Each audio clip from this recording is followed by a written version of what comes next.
Boa noite, você vai ver hoje no Tarek Notícias. Israel ataca alvos na Síria e mata 10 pessoas. Lava Jato em Curitiba, no Paraná, compartilha informações sigilosas da operação com a Corregedoria do Ministério Público Federal. Socorrista salva cachorro que caiu em um lago congelado na Rússia.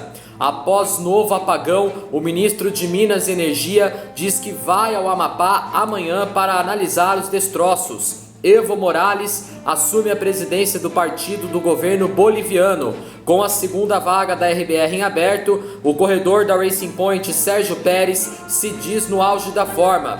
E já o piloto reserva da Racing Point, Nico Hülkenberg, fala em negociação quieta.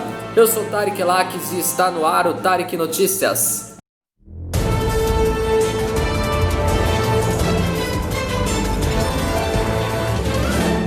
Israel fez um ataque aéreo a alvos da Síria hoje em uma guerra. Os israelenses tentam sinalizar que seguirão com ofensivas militares no país vizinho, mesmo com a derrota eleitoral de um aliado político do presidente americano Donald Trump. Nos últimos anos, com alguma regularidade, Israel lançou mísseis em pontos na Síria, onde acredita-se que há centros onde os iranianos exercem algum tipo de influência. No ataque de hoje, ao menos 10 pessoas morreram e 5 eram iranianos, de acordo com o Observatório Sírio de Direitos Humanos. Esses iranianos eram membros das Forças Quds, uma força do Irã especializada em conflitos em outros países. O presidente americano Donald Trump apoiou os ataques de Israel durante seus anos na presidência dos Estados Unidos. No entanto, as projeções apontam que o próximo presidente será o presidente eleito dos Estados Unidos, Joe Biden. O ministro da Inteligência de Israel, Eli Cohen, afirmou em uma rádio que Biden precisa se questionar quais são os objetos do Irã na Síria. Oficialmente, Israel fez a ofensiva como retaliação a operações dos sírios que colocaram explosivos perto de uma base militar dos israelenses, nas colinas do Golã, uma região que é disputada pelos dois países. 8 alvos do exército sírio e das forças Quds foram atingidos em áreas como as colinas do Golã e a periferia da cidade de Damasco.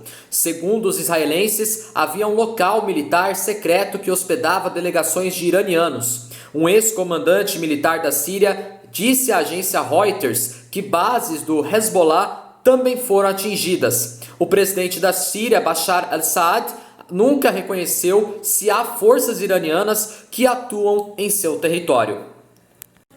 Bom, vamos à próxima notícia. A força-tarefa da Operação Lava Jato em Curitiba, no Paraná, enviou cópia de informações sigilosas que constam no banco de dados da operação à Corregedoria-Geral do Ministério Público Federal. Na nota apurou que boa parte destas informações já está com a Corregedoria em Brasília. O repasse dos dados foi determinado pela atual Corredora-Geral do Ministério Público Federal, Eliseta de Paiva Ramos. A ordem foi revelada pelo jornal O Globo e, com o cumprimento, o banco de dados está acessível à Corregedoria sob sigilo. A área de correição tem autonomia em relação à Procuradoria-Geral da República e, por isso, pode determinar o fornecimento do material. Segundo a Corregedoria, o procedimento não contraria a decisão do ministro do Supremo Tribunal Federal, Edson Fachin. Em agosto, o ministro Edson Fachin encerrou o compartilhamento de dados entre as forças-tarefas Lava Jato no Paraná, Rio de Janeiro e em São Paulo, com a Procuradoria-Geral da República. Em nota, a Corregedoria-Geral do Ministério Público Federal afirmou que não se pronuncia sobre procedimentos sigilosos e que a ordem de compartilhamento dos bancos de dados foi dada no regular exercício das atividades correicionais do órgão. Esse envio de informações sigilosas foi alvo de uma disputa entre os procuradores das Forças-Tarefas e da Procuradoria-Geral da República, iniciada em junho. Na ocasião, a Força-Tarefa acionou a Corregedoria depois que a Subprocuradora-Geral da República, Lindora Araújo, coordenadora da Lava Jato na Procuradoria-Geral da República, solicitou acesso aos dados. O pedido de Lindora foi feito em uma visita a Curitiba, mas a demanda causou divergência com os procuradores. Segundo o grupo, grupo, a chefe da Lava Jato na Procuradoria-Geral da República, pediu acesso a procedimentos e bases de dados da Força Tarefa sem prestar informações sobre a existência de um processo formal no qual o pedido se baseava ou dizer qual era o objetivo pretendido.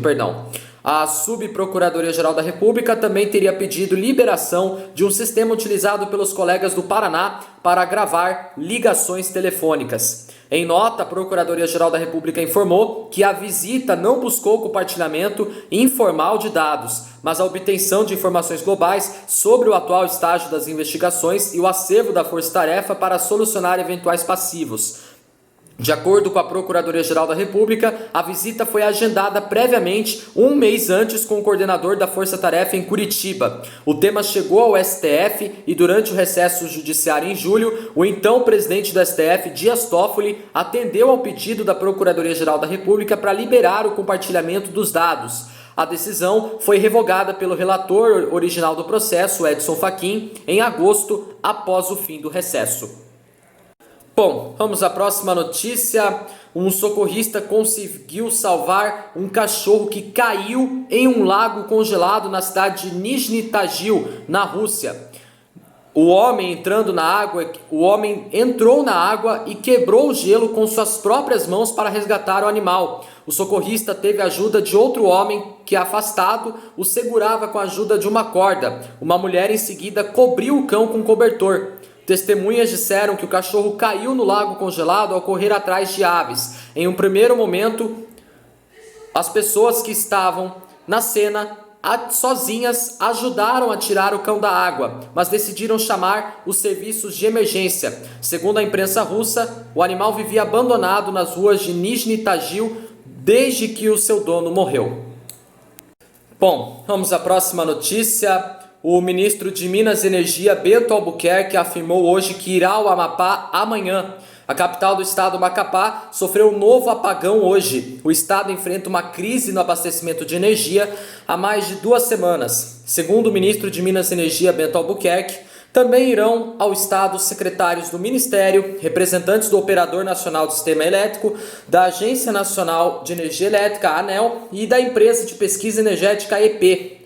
O Amapá enfrenta uma crise no fornecimento de energia desde o último dia 11. Municípios da região chegaram a ficar totalmente sem energia desde que o incêndio atingiu a principal subestação do estado no dia 3 de novembro. Mais cedo hoje, o Operador Nacional do Sistema Elétrico informou que o novo apagão pode ter ocorrido no momento da energização de uma linha de transmissão. Entretanto, a energização, momento em que começa a passar eletricidade por uma linha, não teria sido a princípio a causa do desligamento. Segundo a Eletronorte, geradores termoelétricos movidos a combustível devem começar a funcionar no próximo sábado. Também hoje a Companhia de Eletricidade do Amapá informou que o rodízio no estado será suspenso e que ainda é possível ocorrer interrupções em horários de pico. O diretor do órgão pediu paciência à população e a companhia tem uma fragilidade e ela é real, mas ela tem feito um esforço e eles precisam que o consumidor tenha paciência. Bom, vamos à próxima notícia. O ex-presidente boliviano Evo Morales assumiu hoje a liderança do Movimento ao Socialismo, partido do atual governo, uma semana após retornar ao país. O ex-presidente havia fugido da Bolívia há 1 ano após ser forçado a renunciar. Ficou exilado primeiro no México e depois na Argentina, e voltou ao país depois da vitória do MAS na eleição presidencial de outubro. Evo Morales é o chefe dos sindicatos de cocaleiros da região de Chapare, em Cochabamba, mas havia passado as rédeas do partido a outros dirigentes. Mesmo assim, continuou no papel de líder indiscutível do grupo político que voltou ao poder na Bolívia. O ex-presidente governou o país entre 2006 e 2019 e renunciou logo após vencer a eleição para mais um mandato. Em novembro do ano passado, em meio a acusações de fraude pela oposição. De Buenos Aires, na Argentina, Evo Morales atuou até como gerente de campanha e foi responsável pela nomeação do ex-ministro da Economia Luiz Arce e do ex-chanceler David Choquehuanca como candidatos do MAS à presidência e à vice-presidência. O MAS venceu a eleição no primeiro turno com 55% dos votos. Luiz Arce tomou posse no dia 8 de novembro e Evo Morales voltou ao país no dia seguinte. As fraudes alegadas pela oposição na eleição do ano passado não foram comprovadas. Um estudo independente dos dados da Organização dos Estados Americanos concluiu que houve falhas na apresentação dos resultados. Segundo os pesquisadores, a conclusão de que os votos de Evo Morales tiveram um salto inexplicável no final da apuração se baseou em dados incorretos e técnicas estatísticas inadequadas. A conclusão da Organização dos Estados Americanos, que participou como observadora do pleito, foi uma das principais evidências usadas pela oposição para alegar que houve fraude eleitoral. Bom, vamos à próxima notícia. Vamos falar agora de esporte. Vamos falar de Fórmula 1. A segunda vaga na equipe da RBR segue indefinida para a temporada de 2021 e o corredor holandês Max Verstappen ainda não sabe quem será seu companheiro. Com o atual titular Alexander Albon em xeque, Sérgio Pérez e Nico Hülkenberg são os mais cotados. Os dois correm atualmente pela Racing Point. O mexicano ganhou moral nessa disputa com um excelente segundo lugar no GP da Turquia. O hoje piloto da Racing Point disse que seu carro vem permitindo a ele mostrar serviço para se manter na Fórmula 1 e ele será substituído na Aston Martin com um novo nome no time, Sebastian Vettel, que deixará a Ferrari no final da temporada de 2020. E quem defendeu a permanência de Pérez no grid da Fórmula 1 foi o diretor técnico Ross Brown. Em sua coluna no site da categoria, o inglês teceu elogios ao mexicano Sérgio Pérez. Por outro lado, Nico Hülkenberg saiu dos holofotes novamente. Chamado às pressas para correr em 3 provas no lugar de Sérgio Pérez e Lance Stroll, ambos diagnosticados com coronavírus, o alemão deixou boa impressão e acabou cotado para a vaga na RBR. Mas a temperatura das negociações diminuiu. Existem apenas 5 vagas no grid de 2021 em aberto.